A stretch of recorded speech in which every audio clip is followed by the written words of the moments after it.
वाल्मीकि रामायण के बालकांड का 17वां सर्ग। ब्रह्मा जी की प्रेरणा से देवता आदि के द्वारा विभिन्न वानर युगपतियों की उत्पत्ति। ब्रह्मा जी की देवताओं को आज्ञा।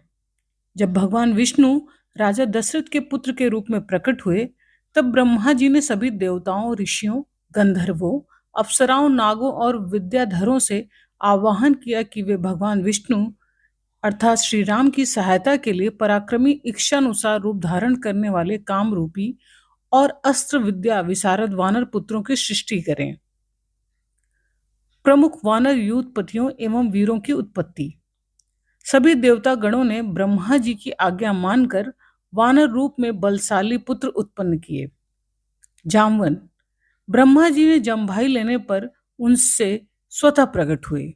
बाली देवराज इंद्र के पुत्र। सुग्रीव सूर्य देव के पुत्र। तारा बृहस्पति के परम बुद्धिमान पुत्र।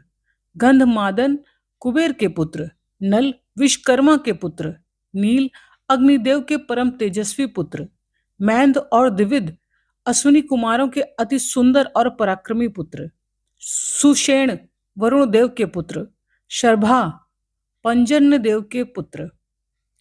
हनुमान वायुदेव के अत्यंत शक्तिशाली वज्र जैसे शरीर वाले और तीव्रगामी पुत्र, जो वानरों में सर्वाधिक बुद्धिमान और बलवान थे। वानर सेना की विशेषताएं और शक्ति।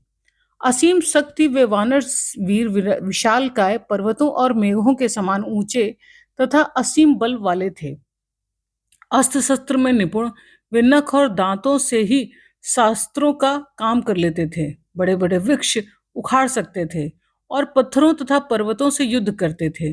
अपार पराक्रम, वे समुद्र को लांघने, पृथ्वी को चीरने तथा अपने गर्जन से उड़ते पक्षियों को गिराने में समर्थ थे। वानर समाज और रक्षा। करोड़ों की संख्या में उत्पन्न ये वानर युगपति पूरी पृथ्वी, वनों और पर्वतों पर फैल गए। महाबाहु बाली और सुग्रीव के नेतृत्व में ये सभी संगठित हुए और बाली ने अपने बाहुबल से वृक्षों, वानरों और लंगूरों की रक्षा की। यह पूरी वानर सेना रावण का वध करने और भगवान श्री राम के कार्यों में सहायता करने के लिए प्रस्तुत हुई।